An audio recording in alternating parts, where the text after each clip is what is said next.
Hello! Welcome to The Healing Artist. I'm your host, Frida, and welcome to this Frequency Friday episode where we are back to hanging out with my guidance, Elisabeth.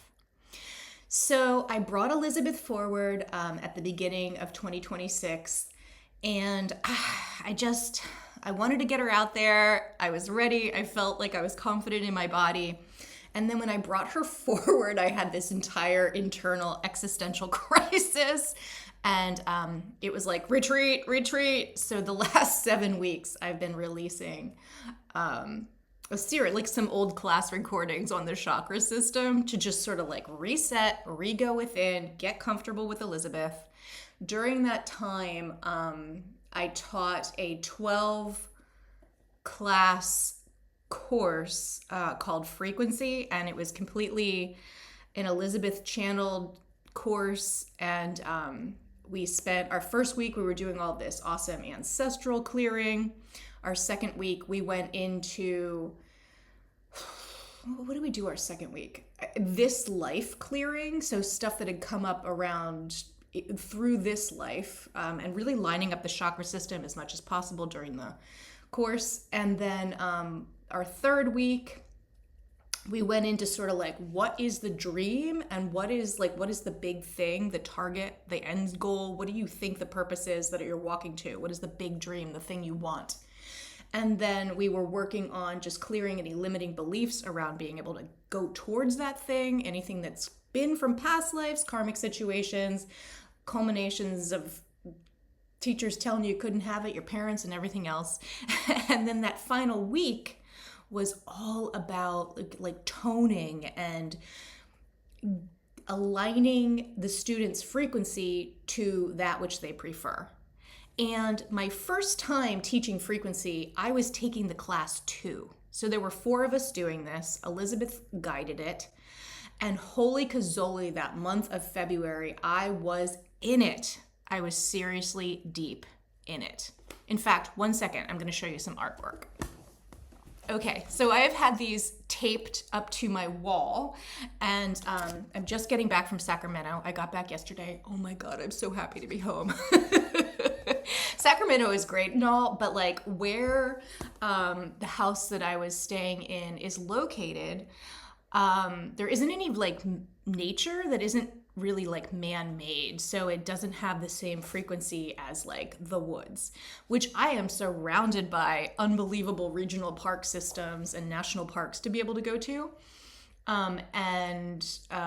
Where this house was located, you had to drive like maybe an hour or a little over to get to a beautiful place. But I did find this one place called Hidden Falls Regional Park, and it was like my touchstone. It is absolutely gorgeous. It's in Placer County. Oh my goodness. You drive past all these wineries, these horse ranches, and you're at this place that's really limited parking. I was always going during the week, and I would arrive really early in the morning, so I didn't have any issues.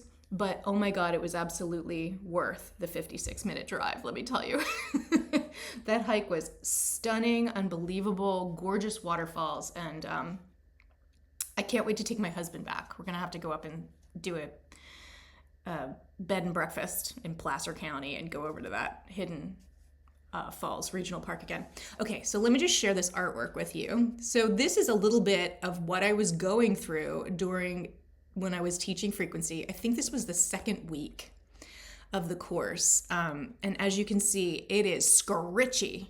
And for those of you that are listening on your preferred podcast catcher, I would just share with you that this is a piece of art where I am floating in space and my body is turning and twitching and scritchy.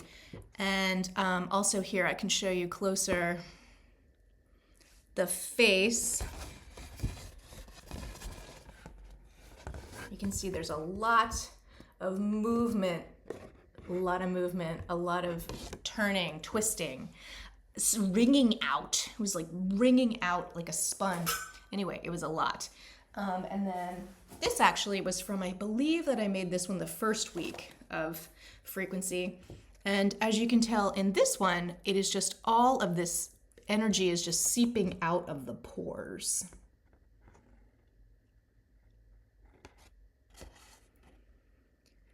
Sort of my hair is creating a rope around my neck. Anyway, so it was a lot of work on release, release, release.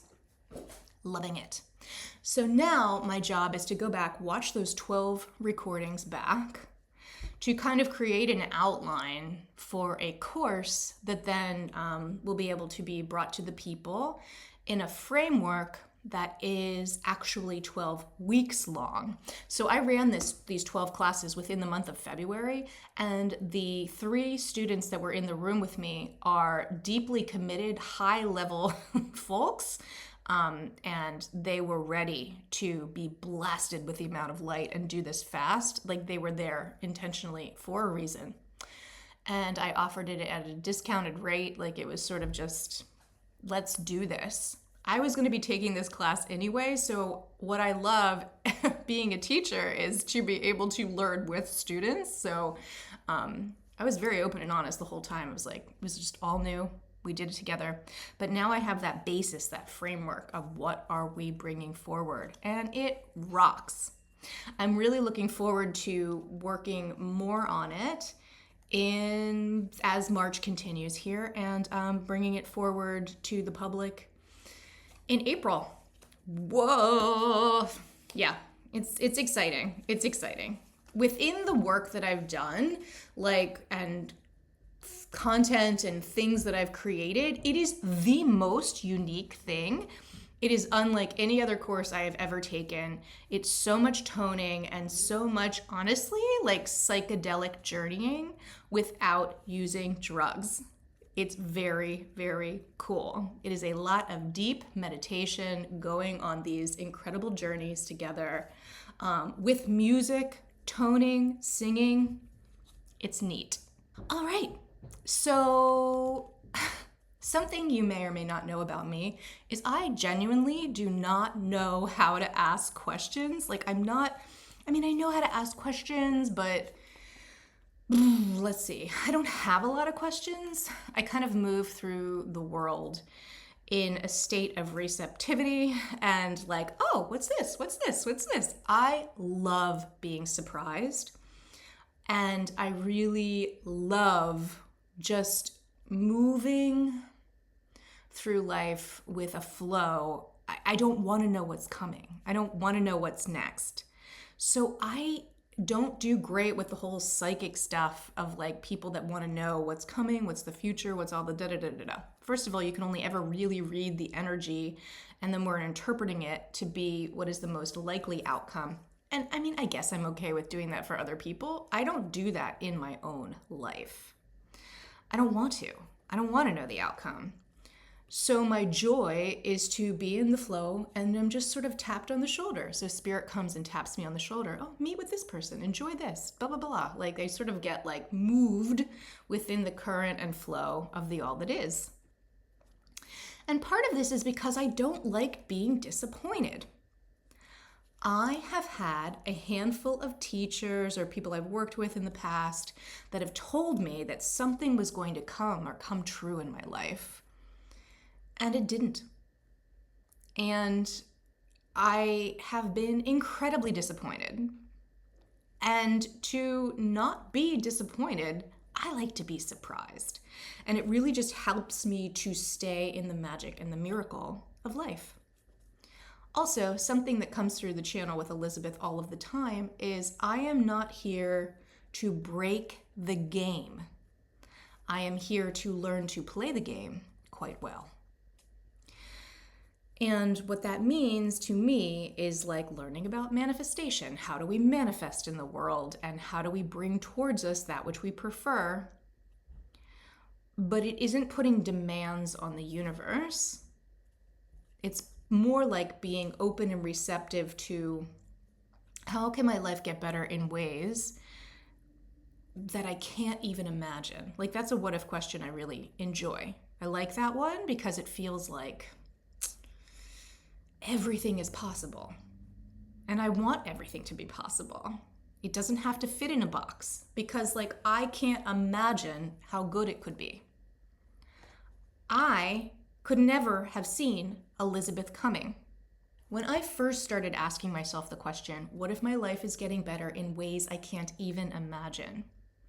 That is when, step by step by step by step, listening to the universe, I learned about semi-trance voice channeling, and step by step by step, the unfolding, the just seeing a little bit in front of my face. The teacher came along to teach me, and not in a million years would I have guessed that I was going to become a semi-trance voice channel. That was not on my bingo card because it's not something I even understood existed. I mean, I'd heard of like Edward Casey or Abraham Hicks or Bashar. Like, I'd heard of these people, but I did not in a million years think that that was the direction that I was headed in. And here we are. What if my life is getting better in ways I can't even imagine? Well, I love working with others. I love co-creating with the universe. Now I have a partner, Elisabeth. I have a partner, an energetic frequency. I'm never alone. It's pretty cool. All right, friends. So because you now know that I'm not great at asking questions, I have this little deck of cards that I made 6 years ago. And they're just sort of little things that I wrote on pieces of paper, sort of like a little personal oracle deck. And I'm gonna just have one of these. I'm gonna ask Spirit, bring through what we should ask a question about today to like help form a question to ask Elisabeth, because I can't really think of anything. Honestly, it would be about the war probably if I was gonna ask something, because I'm in America and that's kind of what's up. Ooh. Yeah, I kind of already understand those energies. I don't think a lot of the collective does, but I've just been sort of like hanging out, anchoring light, and rocking America in my arms like a baby. Because the way that America feels right now is like a kicking, screaming toddler that it's like, here is your breast milk when it wants a lollipop. And it's just like having an absolute fit. And I'm just like, it's okay. You're going to be okay. So that's just my personal work that I'm doing. All right. So let's just see. What can we form a question around? Okay. So the question what the card came out is, it is okay to trust. All right. What is a question we could formulate out of these?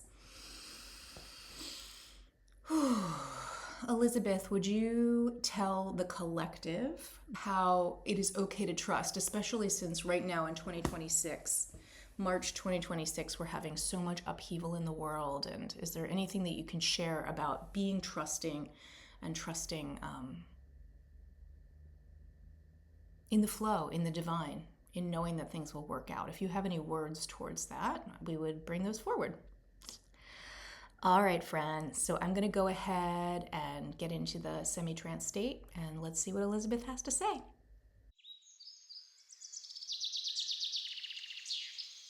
You ask about one's ability to trust.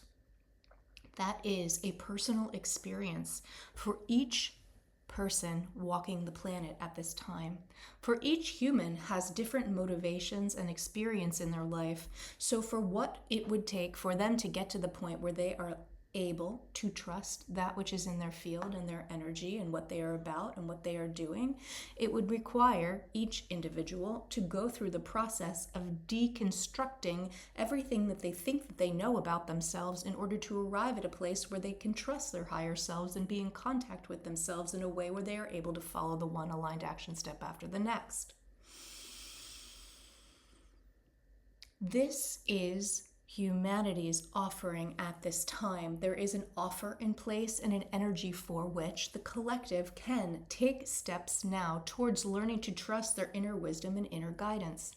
For many do not have any connection to that at this time.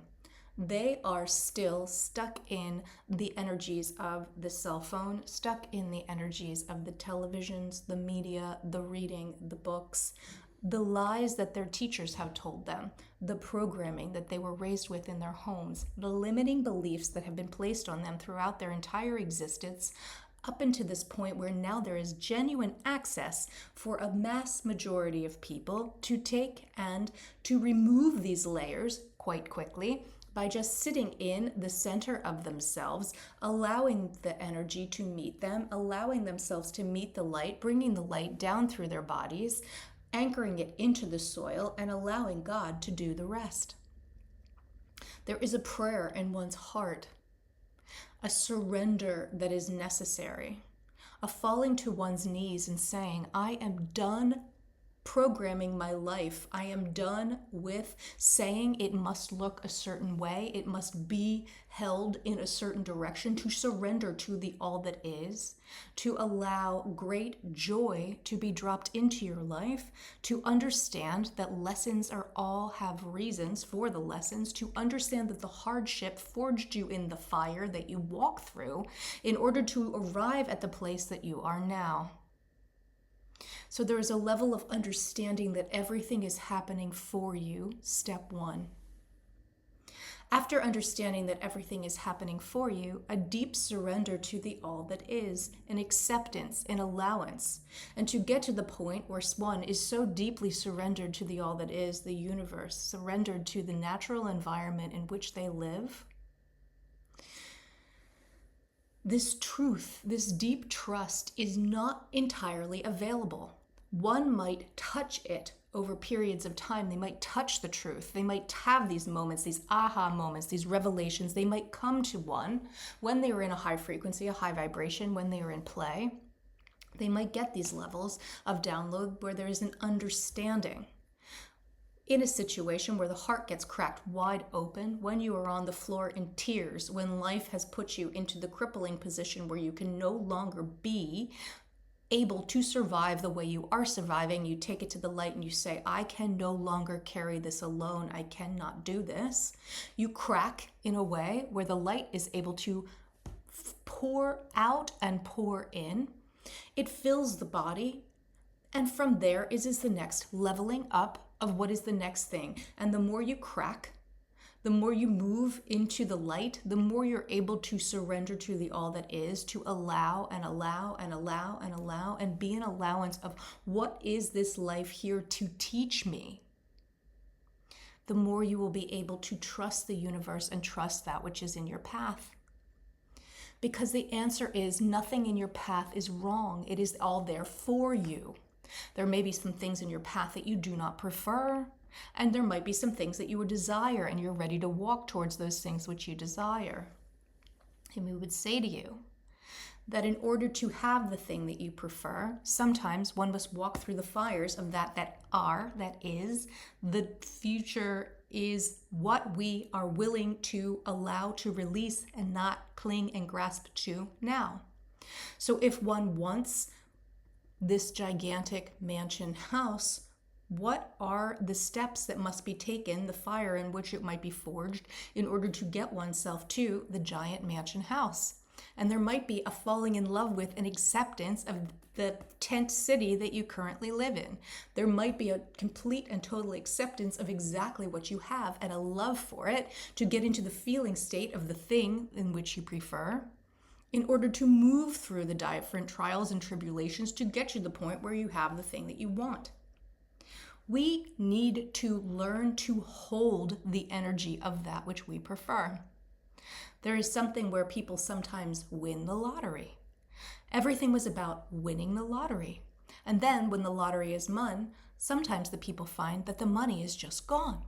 It is because they did not have all of the steps ahead in order to learn to hold the wealth in which they thought they wanted, they received it, but they are unable to hold on to it because the energetic frequency has not been tuned to that of holding the wealth in such a way where the wealth is then creating more wealth and creating more wealth and creating more ease and wealth and abundance and flow. They have not done the prior work. Everything was focused on just winning the lottery. The same is to be said with getting the thing that we want, and then many people lose the thing that they want. It is because everything was focused on just getting the thing that they want. It is like an exercise routine. You are training your muscles, you are training your spiritual muscles as if you were at the gym to be able to lift more and more and more and more weight. And by the time that you are able to do the very heavy lifting is the time in which you know that you will be able to hold the big dream. So there is a level again. We were asking about trust. What is it and how do we get to the place of trust?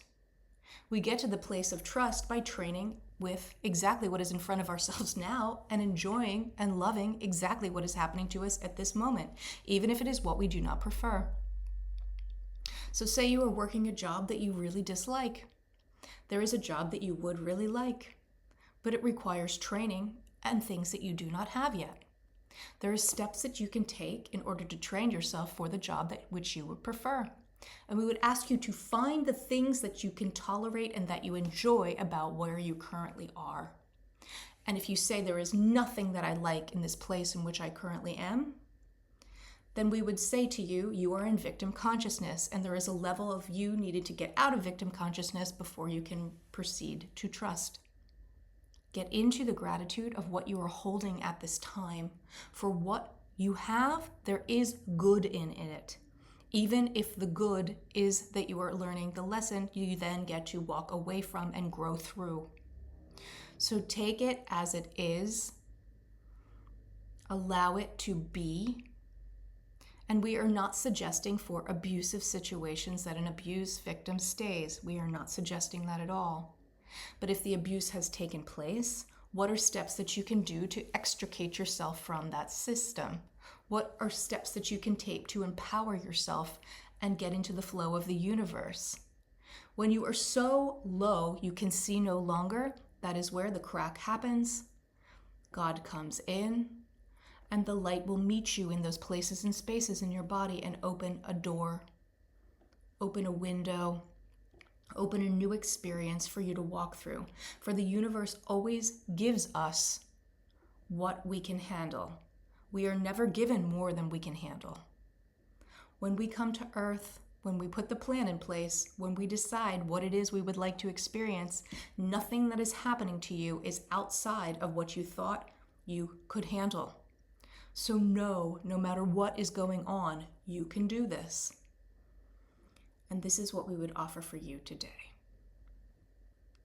All right, friends. How fun. I'm going to have to listen back to that one. I was definitely checked out. I wasn't actually hearing what was going on. I was way back. Sometimes I fall out and I'm like listening, and sometimes I fall out and I just go elsewhere. And today was a go elsewhere day. Probably just because I'm getting home from Sacramento and really enjoying being in my space. This is the first time I've channeled since I've been home. And oh my God, I love my house. I walked in the door yesterday after being gone. I think it was like 19 days or something like that. I came home and I was like, oh, I love you, house. My husband had it so clean and all the big ceilings and the big wide open windows, and it was so bright in the middle of the afternoon. I was like, I love you, house. I'm so happy to be home. Oh, man. Yeah, just getting back to it. All right, friends. Well, I hope you enjoyed this. If you want to ask Elisabeth some questions, if you're on YouTube, you can write it in the comments section. I'll see that. If you are on a podcast catcher, please reach out to me via email. Just put Elisabeth question as the subject line. FridaMaletskyHealingArts@gmail.com. I will have that for you in the show notes. And if you, like me, if you want to do a spiritual practice, learn how to have your own spiritual practice, invite your spiritual gifts online, you want to learn how to do all this neat stuff, and basically just get a practice going where you're showing up and spirit will show up for you, you can join my morning meditation program, and that's called Return to Self-Love. You can find it on my website, fridahealing.com. We meet every Tuesday morning from 6 to 7 a.m. Pacific time. And you don't have to be there in person. If that timing doesn't work for you, you get a video afterwards, and you're going to get that meditation broken out, the entire class, and then the meditation broken out so that you can use it all week long. And when we make a time and a date and a schedule to show up for spirit, we do our personal practices. We come up with what feels good for our bodies and how we want to meet spirit. Then spirit shows up for us. But it does take a dedicated practice to do this. I genuinely believe that all human beings have access to the multisensory world, but we gotta practice like everything else. It's like going to technical school. No, it's a technical thing. You gotta learn how to do the practice. I swear people think that you're just like magically psychic. It's like the dead zone or something like that, you know? Like you just get in a car crash and you wake up and you're psychic. It's like, not exactly. Although everyone does have access to speaking to their higher self and, you know, walking in alignment with Source. Yeah. And when we walk in alignment with Source, abundance is inevitable. Friends, can you tell that I'm kind of different since running the frequency program? This is the first time that I'm visiting with you since then. And I feel more upbeat. I feel like my frequency is tuned higher. So yeah, come on, let's get on board. Come in here. I'm calling in my community. Where are you at? Come on, let's go. Visit fridahealing.com. Yeah, let's get acquainted. Set up a consultation call. I'd love to meet you. Friends, I wanted to tell you I love you. God, Universe, Source loves you, and I hope that you have a wonderful day.